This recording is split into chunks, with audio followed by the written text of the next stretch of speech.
You're watching the Wrestling Nerd Broadcast. Now here's your hosts, Tom, Nick, and Dave. It's you, it's me, it's N.R.D. It's you, it's me, it's N.R.D. Uh-huh. Let's start the show. That is right, ladies and gentlemen. It is you, it is me, Tom Sasso, Dave Canning, and our special guest on the Wrestling Nerd Broadcast today, none other than my personal friend. I've met him in real life, darling Roger. Roger, thank you so much for coming on the show.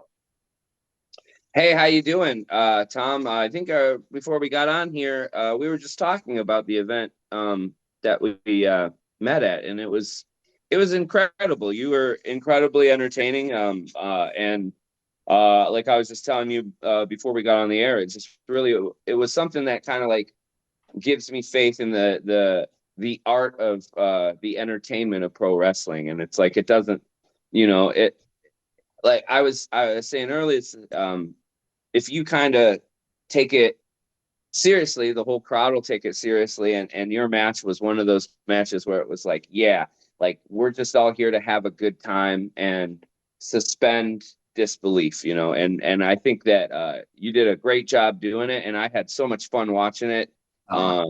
So when you start pro wrestling, you watch a lot of matches from the back, and I love all the people I wrestle with and all my pure pro wrestling family and all the companies I go to, but some of the matches are not as entertaining. But your match was just from the beginning to the end. It told a story, and it was phenomenal. So I wanted to say thank you. I was really excited to chat with you today. Yeah, so that Matt, was Herald Award winning match of the year, might I add. Oh my gosh, we do an award called the Heralds every year, and I gave myself match of the year. But that match was at Pure Pro Wrestling in Holland, Michigan, and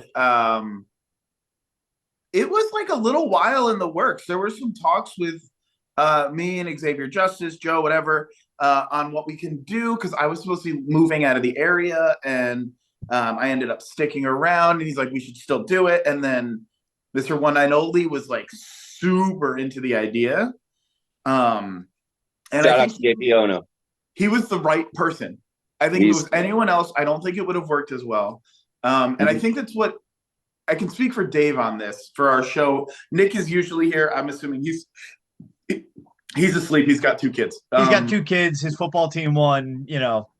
He's all doing whatever. But one thing that I think what we really love about wrestling is that it can be fun. Mm-hmm. Wrestling's supposed to be enjoyed, right? Like there's so much this like tribalism, this we love WWE, we hate AEW, vice versa, whatever.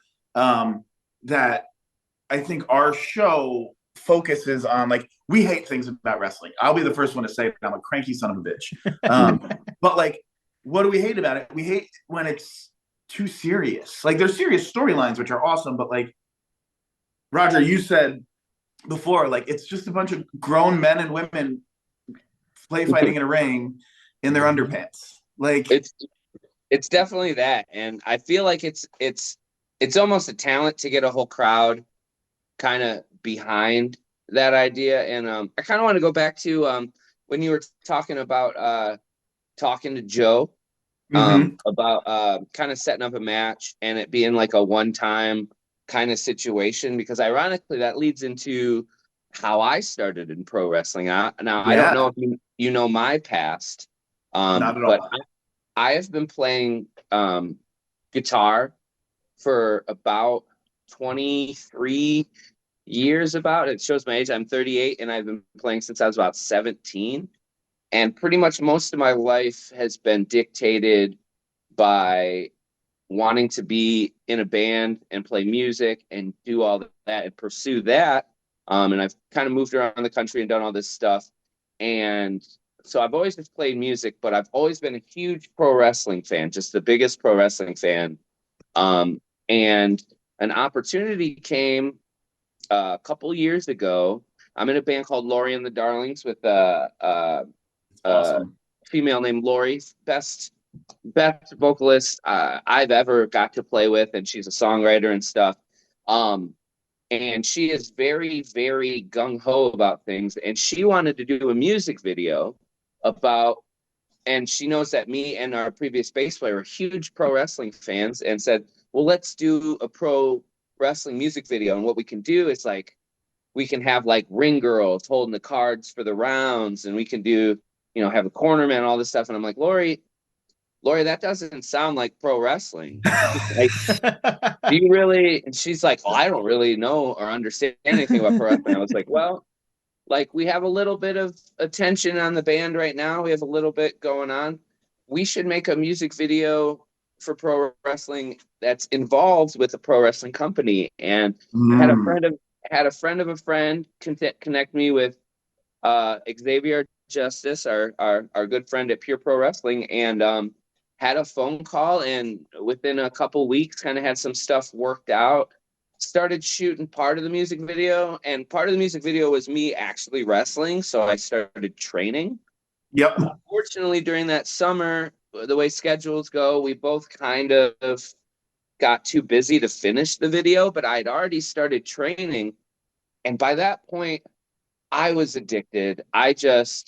I loved pro wrestling so much, and my whole thing was like, I wanted to get in there. I wanted to have one match, you know, like you, and just to say like I did it. Honestly, when I first started training, I'm like, if I could ref, that would be cool. If I could be a referee. And I found out later, a lot of people start that way, where they're like, I would like to just referee, and you get in there and you realize, hey, if I really try this, I can do something in here. I may not be able to do everything, but I definitely have found that like I can entertain a crowd, and I would have never kind of tried to do this at the level that I'm doing it without that, you know? And so I feel like my story is kind of similar to you, but unfortunately for you, I only did one match, and then I needed to do it again. I feel like there's another puppet match out there. I feel like it was so entertaining that one and done. Maybe it's good now, but I mean, in the pro wrestling business, we never say never.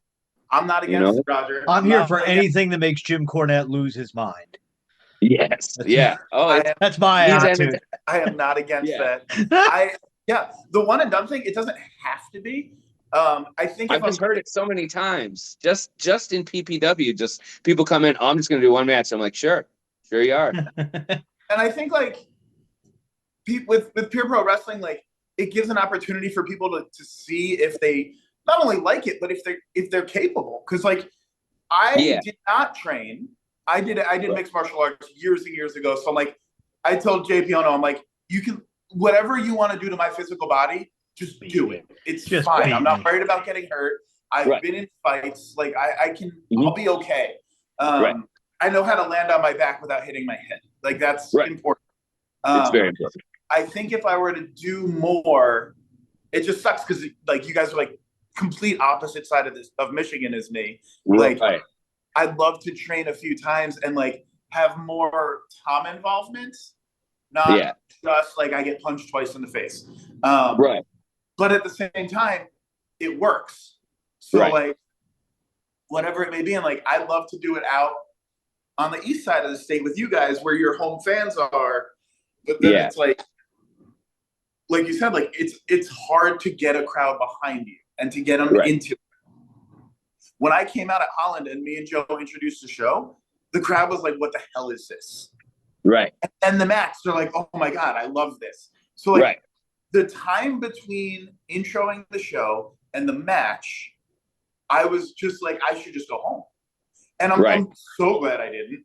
But like, so as a performer, as a wrestler, when you like one backstage is cool because it's just you're just hanging out with the homies. And like really like the Pure Pro Wrestling locker room, I'm going to tell people this, is a locker room that supports each other. And it was really cool to see that side of things. When you're in the locker room pre-match, how do you get yourself in the zone, if you will, to go out there? Because it can go one of two ways. Well, really one of three ways. They can hate it, they can love it, or even worse, they can feel nothing towards it. I think that's really important to point out is that part of professional wrestling is the reaction, and so many people, I get asked so much, like, would you rather the crowd cheer you or boo you? And I just go, yes. Like, yes, I would love them to do either or. Like, that's kind of where it is. If they're not reacting at all, then it's like you don't have them. And so from playing music for so long, I don't have as much of an aversion to falling on my face in front of a crowd, because Lord knows I've done it so many times with a guitar in my hand. That it's just, I remember some of the first times going out there, I was just, honestly, all that's really in your head is, I don't want to screw up in front of people and make them think that I don't know what I'm doing. And the more you think that, the more you're going to do that. It's honestly, it's one of these things that it's just, the more you do it, the more comfortable you feel in it. That being said, the adrenaline rush of getting a crowd to make any kind of reaction it's unlike anything I feel like I'd ever done before, because in music you have your whole group of people on stage with you, and if I do great, and that's great, but if I do like mess up, you look at the bass player and you're like, bass player screwed up. And so there's really kind of like, you don't have to totally have accountability there if you mess up or something, but if you're out in that ring in half the amount of clothing that you were on the street trying to do something that looks like fighting, and it just doesn't communicate with the crowd, the feeling is like kind of tough. So in the back, I think what's most important is that you are on the same page back there as you are out there with what you want to do in the ring and what you want to accomplish. And as long as that kind of like meets the criteria decently, I feel like I've had an enjoyable time. That being said too, though, there are times when I've went out there and just something happened, and that was the best part of the match, because you didn't really plan it. So it's like, you want to go out there with a plan, you want to execute your plan, but you also want to make sure that if the plan starts to go left or right, you can pivot. Somebody gets injured or something breaks, if I have something to do with something I brought out, like something to do with my glasses, and I can't figure that out. It's like the ability to be able Speaking to of your glasses, I'm going to interrupt you. Oh, sorry. Because your whole thing is you've got all these glasses and you love your glasses. Right. I just want to point out. That's awesome. Been waiting all day for this. I've been waiting. This is all I've been waiting for. He wears glasses. I'm gonna call it out. I just want to point out. Limited edition, 500, handmade. Tom's got glasses on Instagram, everyone. Don't forget. So you might have glasses, but I got expensive glasses. Right. That he stole. I'm almost the opposite, to where like somebody mentioned during like some match, like, I bet he's got 20 pairs. Well, guess what? You guys are so violent to me in the ring, I have to buy them in packs like this. These are all legally prescription Darling Roger glasses for sale at shows, by the way. I love it. And if I'm at the show, I'm an optician. I'm an American Board of Opticianry certified optician. If I'm at the show and you buy Rogers glasses, I will adjust them for you so they fit you just right. Right. Yeah. Then you can be the darling that we thought you were. Yeah. No, Roger, I'm on your team, baby. I appreciate it, man. Like it's really kind of weird. Like before I started wrestling, kind of this idea is like, well, what do I even have to offer the space of wrestling? Because I respect the art of pro wrestling so much, and it's just like, okay, and trying to see where you piece yourself in there. It's like, who do I have to be?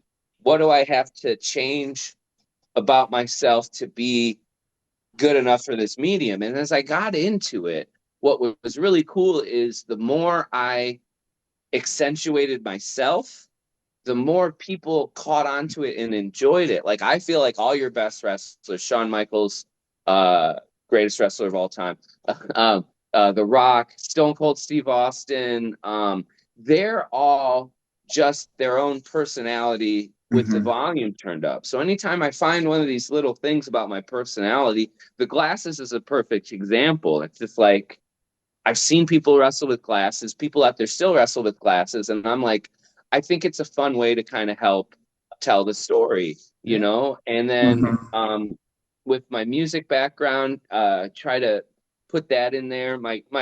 The outfit that I wear, I always, and nobody, this is the first time I've ever talked about this or mentioned this like publicly. I mean, I've talked to friends and stuff about it, but in Lori and the Darlings, I wear Dickies and a Dickies button-down shirt for every single show, every single one. So if you look back at all these pictures about 2 or 3 years ago, you'll notice everyone's wearing a different outfit in every picture for different shows, but I'm wearing the exact same one. So I love that. there were a lot of things like that. There are a lot of things like that when I started wrestling, I had to carry over because it was already a pre-existing character in videos that we were making and stuff.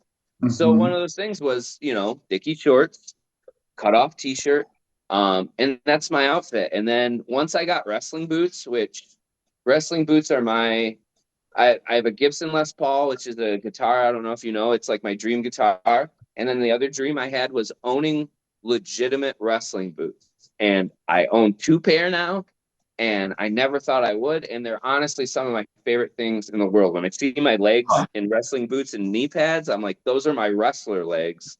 They're so cool, you know? So I'm naive about wrestling boots. What is there anything like that makes them specifically wrestling boots other than they have way long laces?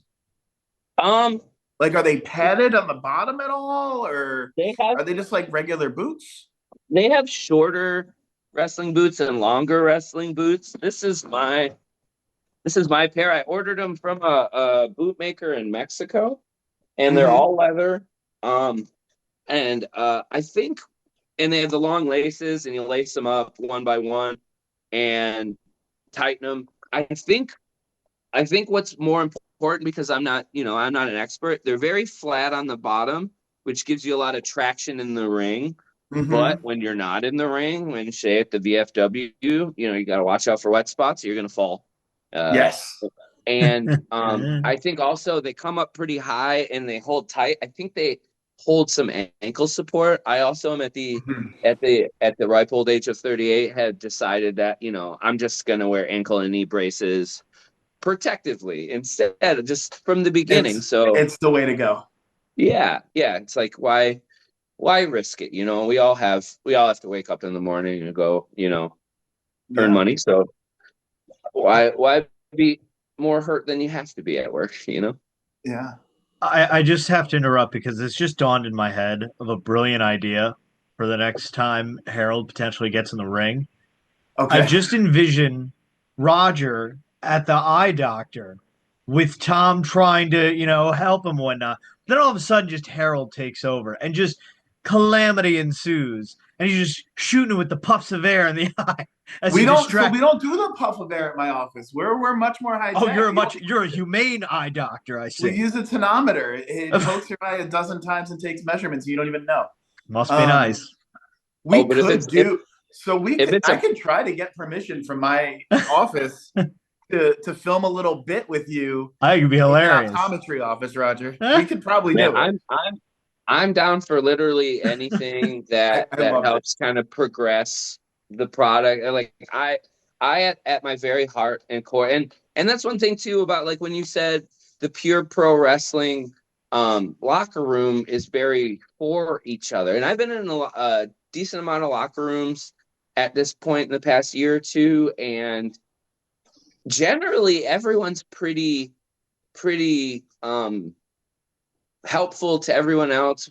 If you ask, they'll like help out a lot. I've noticed that. But with pure pro wrestling, we all train together. We all spend a lot of time together. And honestly, what I think a lot of people they must realize, but they don't really take into account about pure pro wrestling, and Joe in particular, is he's running a school. It's a school to teach pro wrestlers, and the events.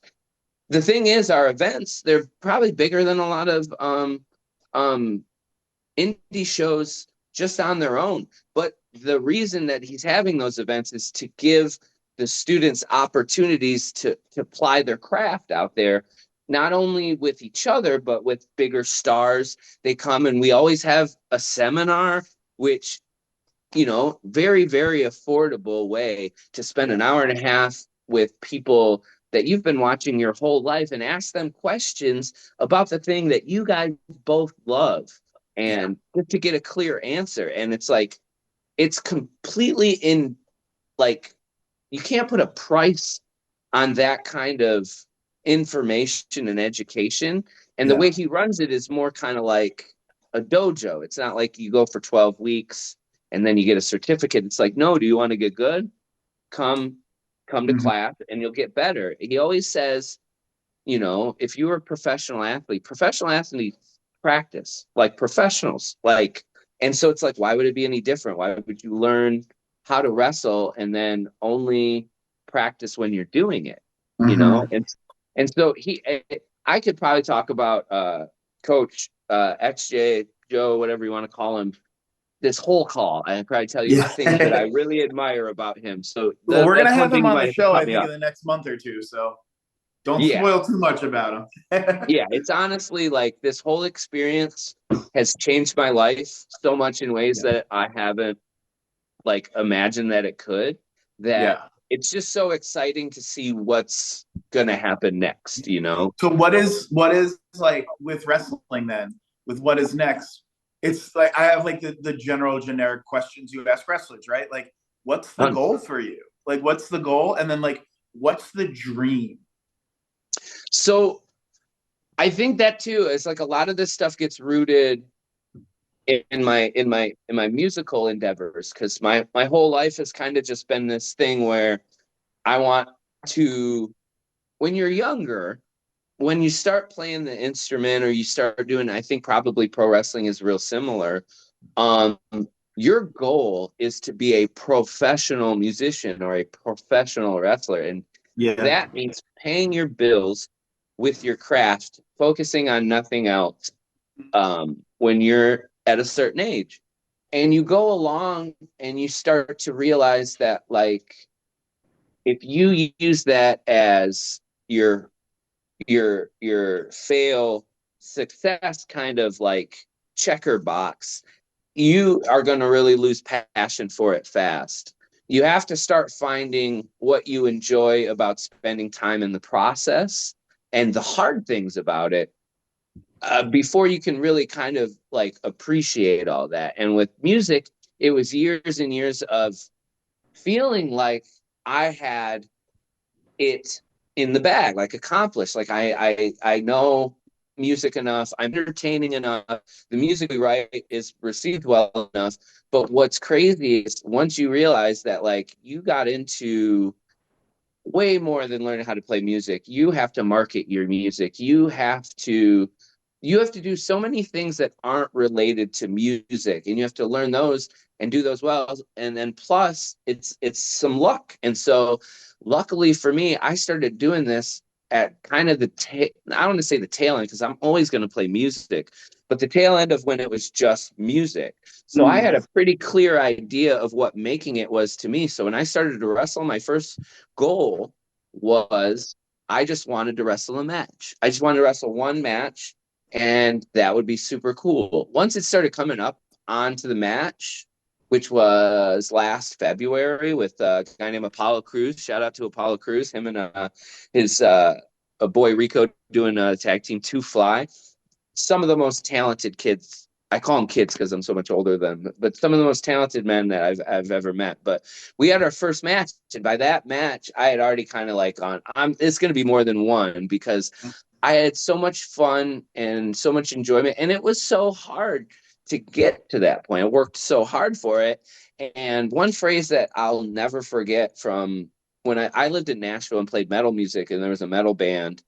They had a song that said, the verse was, I didn't come this far only to come this far. And it got to the point where, you know, I'm going to do my first match, and I'm like, I've worked so hard and spent so much time and effort building this skill set to do this one match. And how heartbreaking would it be if that's all I ever did? Like, and I loved it so much when I did it. It was so clear to me that like, yeah, this is something that I have to just have in my life. So to me, I think being a successful anything that you really love and are passionate about is just finding ways to incorporate it into your life responsibly to where it doesn't take away from the other aspects. So luckily for me, I have a decent job where I drive a forklift in the morning. Shout out to FedEx Freight. They're great.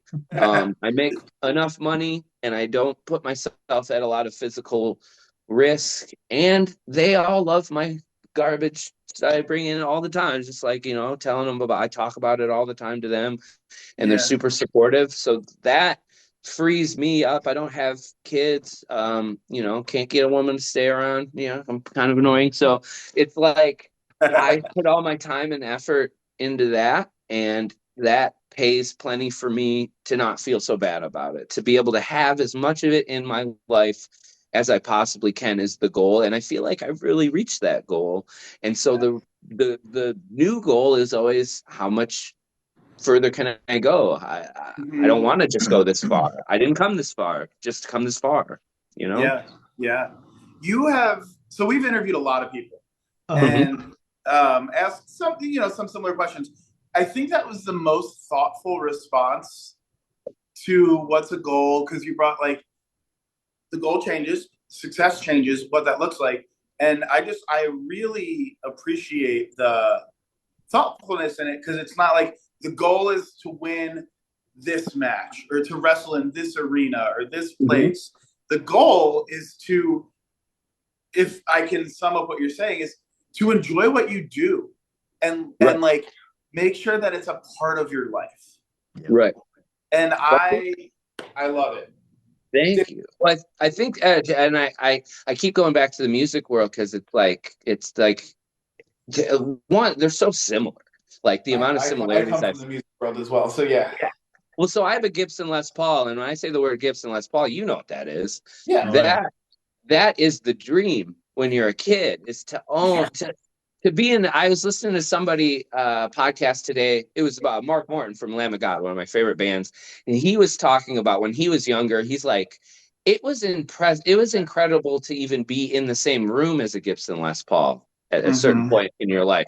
To own one, to own the dream guitar that you've seen in countless videos and you've heard on countless records, and to say like, and then when you play one, just strumming your first couple chords on one, it's like, this is a different thing. This is a real tool.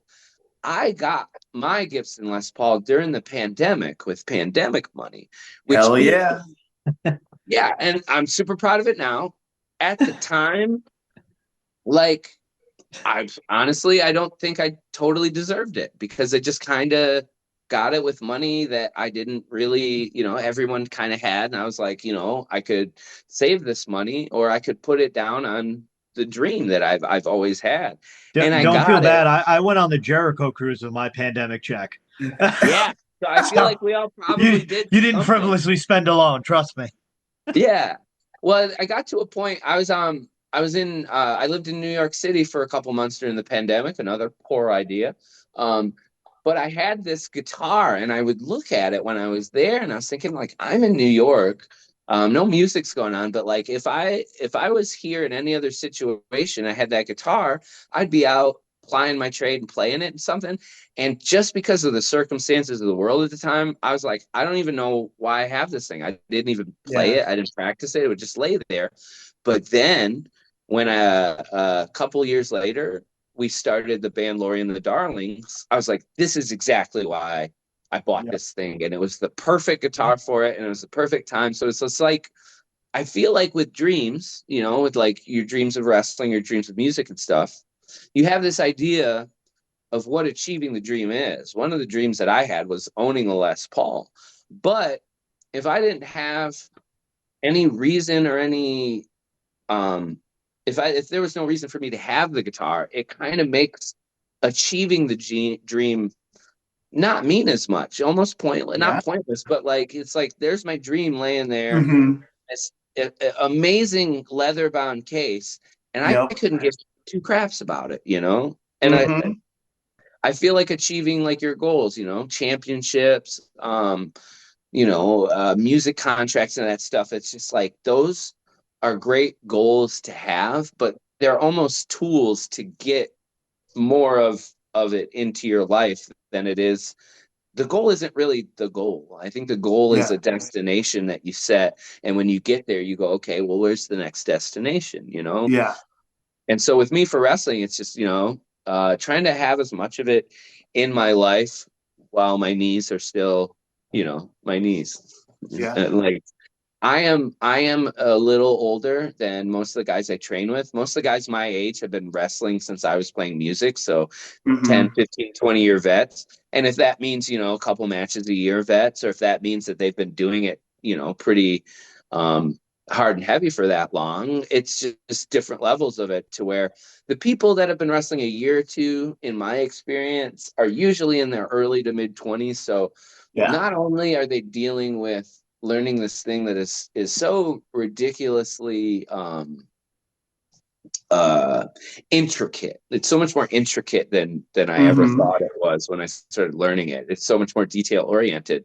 But between that, they're dealing with, you know, kind of learning how to just be young men and women, you know, Yeah. like learning Yeah. how to work on their finances and work on relationships. And inside of all that, the same like when I was playing music, or when I still play music, but like when I was really kind of pushing for it, to where it's like there's so many distractions outside of it, to where now I'm at an age where I'm like, nobody cares. Nobody cares what I'm doing. Yeah. Like, Yeah. I can do whatever I want, and nobody. I tell my niece all the time, I'm like, you could do whatever you want to do. Nobody's really paying like as much attention as you think. You know. Yeah. I have another dream scenario. Just Awesome. over here fantasy booking. Now Got it. this I don't know if this could be done as a face versus face. Somebody got to turn heel and all this, but I imagine Roger blackout glasses versus Harold with blackout glasses. It's a blindfold glasses match. And I don't know why I keep putting my hands in front of my face to emphasize this, but it's just Right. there's the next match in I pro mean, wrestling. I'm just make it saying. book it. I'm just out I here think drawing money for everyone. I think it's a phenomenal idea, and it's honestly, um, when you talk about, you know, good guys, bad guys, and stuff. What I really love is that, I mean, in wrestling, if you can do more things, you're kind of more valued. So I think I might have even said earlier, it's like when you ask, like, oh, do you like if the crowd cheers or boos? I'm like, yes, you know, I Mhm. do. I would rather them make noise than not. So it's like if I have to do dastardly evil things to get the crowd to make a reaction, man, that's when I'm going to go out and I'm going to do it. You know, whether The it's at the, Dastardly Darlings. What yeah, a tag team name. Yeah, yeah, punch somebody in the face. Why not? yeah, sorry, you know, I'm a darling. No one's going to say anything to me. I Yeah, it love was an interesting character to kind of develop, because it's like I'm about a year, little, a little under a year in doing matches. It'll be this month, actually. I'm actually probably about a year this month. Um, but like just trying to figure out what a darling is, because like when we first started, I had that moniker, Darling Roger, from the band, Lori and the Darlings, you know. Mhm. And we really were just kind of like, and Joe helped me out so much with, I mean, everything, but like this in particular, he was like, what is a darling? It's like, we got to figure that out. And it's just like, I tried so hard to put it in like sentences, and I couldn't. I just had to kind of like conceptualize it in myself. And it's really just kind of been me. Like, and so I think that I am in music, an indie darling is somebody that the general population really thinks is talented and is good, but you know, Mhm. critics don't really get behind. And Yep. so that's really kind of been with the indie, like, because I call myself the indie darling. Um, just trying to personify that character that like, hey, everybody in the locker room, if I'm, you know, if you like me, it's like everyone's a fan, you know, and if you don't like me, because like with an indie band or something like that, it's just like getting this unnecessary attention is kind of where I try to focus on. It's just like, why does everyone think so positively about this guy when obviously he is not all that. Yeah. And so just the little things, like figuring out what kind of character you want to play in the ring and trying to make it as natural as possible. Yeah. It's been one of these things where I've tried to work on it, because if you can kind of make it real with yourself, it's not as hard to make it real with the crowd. And honestly, most of my character is just things about me with the volume turned up. If you were one of my friends that we joke around with, you've probably seen me act almost exactly the same as I act in a ring. Yeah. I mean, that's how Harold came to be. It was just the weird sides of me that came out. And before we wrap tonight, it is getting late. It's 11 o'clock. Before we wrap tonight, I do want to bring out Harold, because we've got a new segment on the show, week 1 of this hot seat with Harold. So I'm going to go grab Harold. He's going to come on the show. We're going to bombard Roger with some fast questions. And then awesome. Roger, when we're done with the questions, if you want to plug your social medias and stuff, anything you've got coming up, we can do that. And then we can just have a nice, good night, because I got to go to bed soon. Oh, so I'm going to go grab Harold. I'll be back in 2 seconds. Dave, ask one wrestling-related question about, I don't know, wrestling. All right. Roger, what is your favorite match of all time, whether it be one that you wrestled in or one that you watched and just said that's not necessarily the best match ever, but your favorite match ever? Okay, so that's a phenomenal way to put that, because my favorite match ever, which is not a good match technically, but it tells more of a story than any big match that I can really think of at the moment, to me. And it was Shawn Michaels, Stone Cold Steve Austin, WrestleMania 14. And anybody who knows about that match knows Shawn Michaels went in with the back that retired him for so long. And on top of that, he had the worst attitude problem, and it just, as much as was going on, he got in the ring. He respected the business enough, and he respected Austin enough to go in the ring with that messed up back and put on the best performance that he could put on, and a better performance than almost anybody could put on at 100%. Because Shawn Michaels and Stone Cold Steve Austin are just the two best. And there are so many moments in that match that are so much more real than entire wrestling cards. Like his first little flip over in the corner when he hits his back and he kind of messes it up and he comes out and you see him start selling his back, and you're going, I've seen Shawn Michaels sell these moves for over a decade now, and he's never, like, that is the most real sell, because it is real. And there's so many things in wrestling where if you can figure out a way to make them real, it translates so much more. So that match personally is one of my favorite all-time matches, because you just see how much work they put in to entertain that crowd, and they do a great job. It was peak Shawn Michaels. I love Shawn Michaels once he cleaned up and all that other stuff, but I honestly think if he would have wrote that biography before he cleaned up, it would have been very, very much entertaining. So any kind of like pre WrestleMania 14 Shawn Michaels is my favorite. And that match, I just remember it. I had the whole pay-per-view on tape, and I'd watch it over and over. So yeah, that's probably my favorite match. It's definitely not the best match, but it's my favorite. It tells a story, Yeah, I think it's one of those matches you watch as a kid, and it's just like that, being 10 years old when that match happened. I think it's one of those iconic, like I vividly remember every detail of that match. Like you said, the selling of the back, Mike Tyson's involvement. I remember Shawn Michaels tights, just thinking they were so cool. I don't know why. They just popped to me so much, but that whole match. I wholeheartedly agree. That's definitely one of my favorite matches of all time as well. Yeah, and it's a great example of like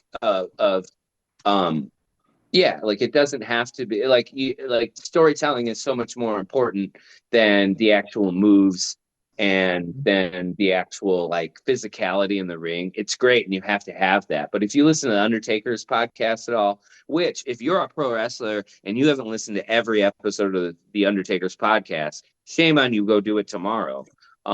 He always points out that it is not the moves that you do in the ring. It is what you do to tell the story in between the moves. And if 100%. you figure that out, it's just like you can mess up 9 out of 10 moves as long as you're telling a proper story, you know. Now I don't want Coach Xavier to hear that I said you can screw up all these moves because he don't agree. We'll edit that part out. We'll edit that part out, I Yeah. promise. Yeah. I still need him to respect me a little bit. You know? A little bit. That a little goes a long way. That's all I need, just the littlest bit. Uh-oh.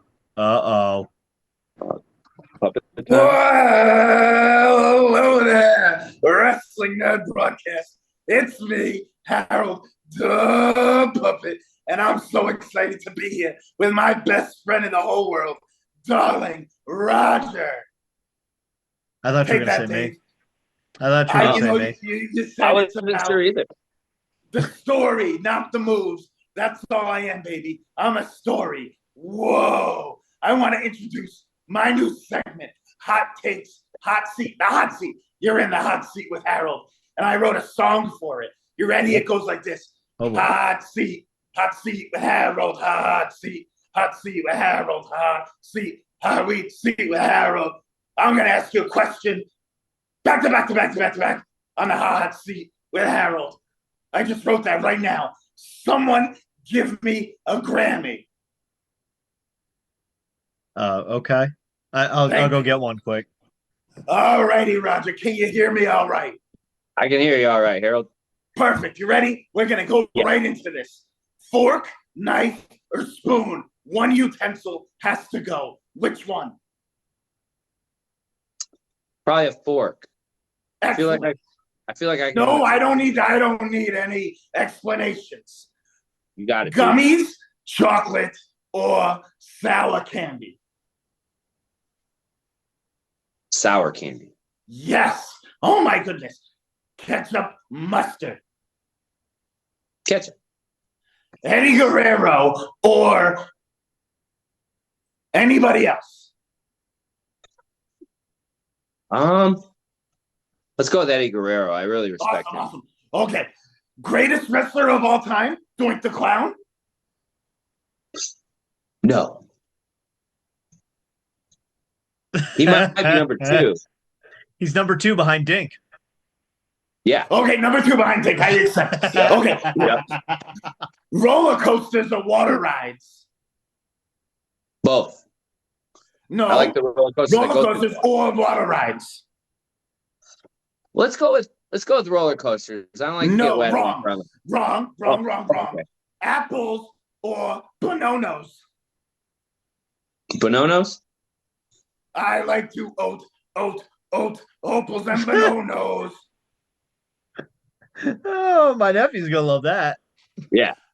He's 10. Mariah Carey, All I Want for Christmas Is You, or Bruce Springsteen, Santa Claus is Coming to Town. Santa Claus is Coming to Town, especially that part where he laughs in it.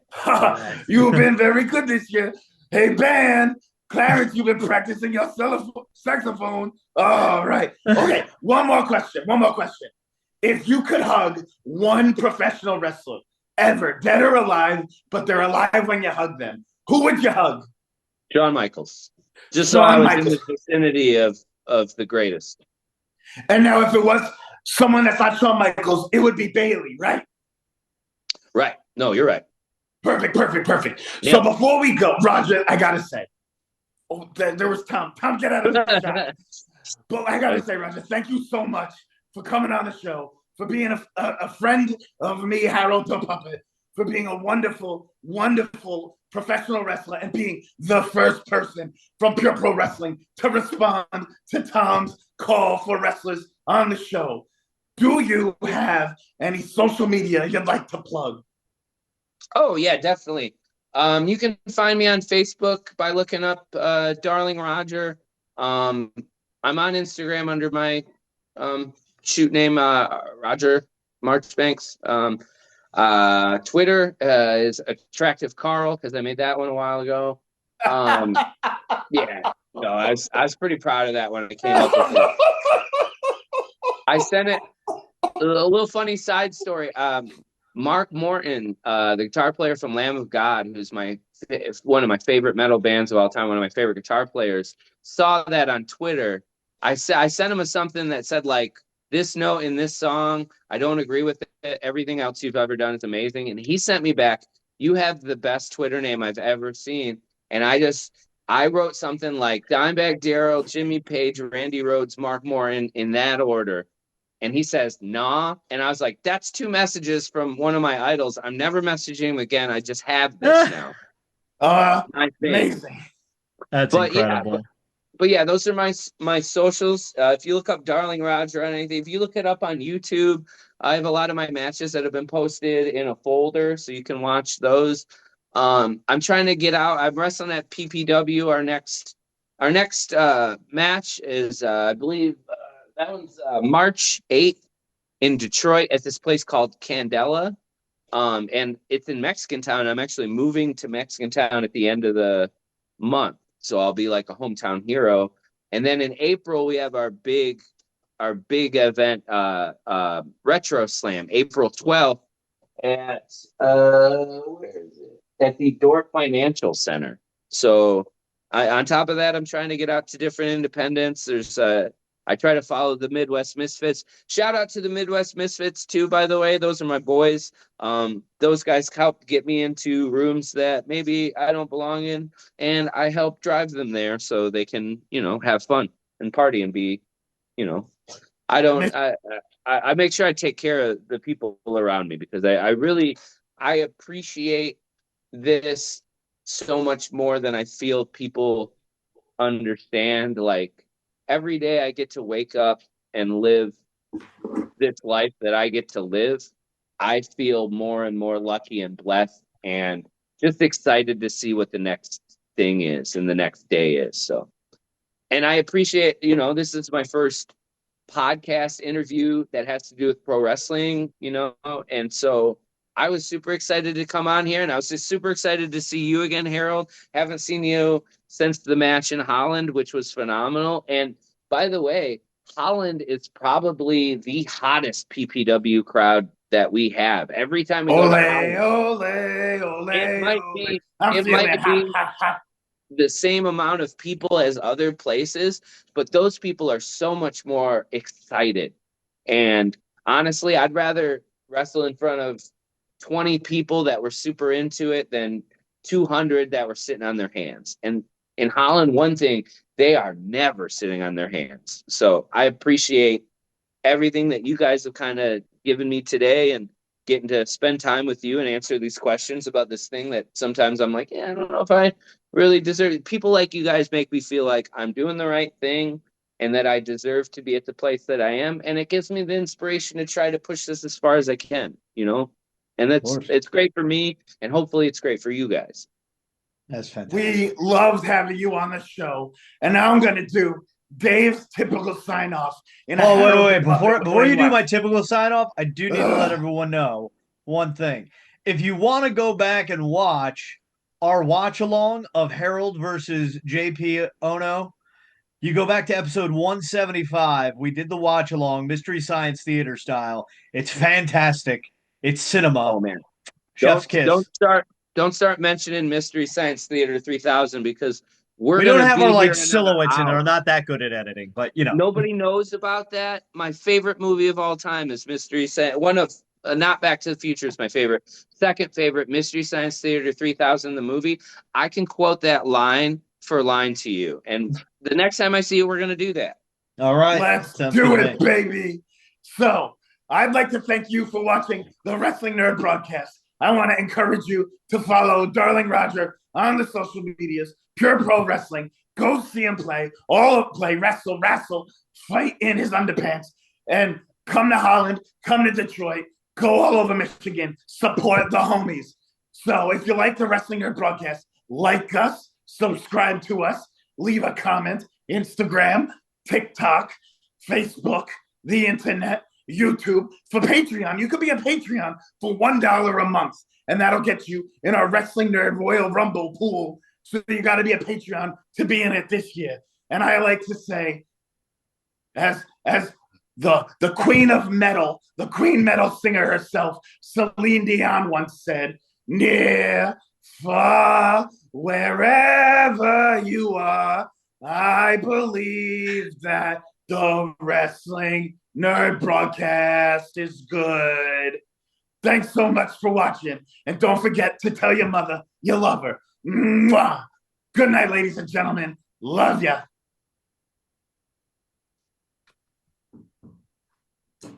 Sometimes I like to fart in my hand and put it to my nose so I can see what it smells like.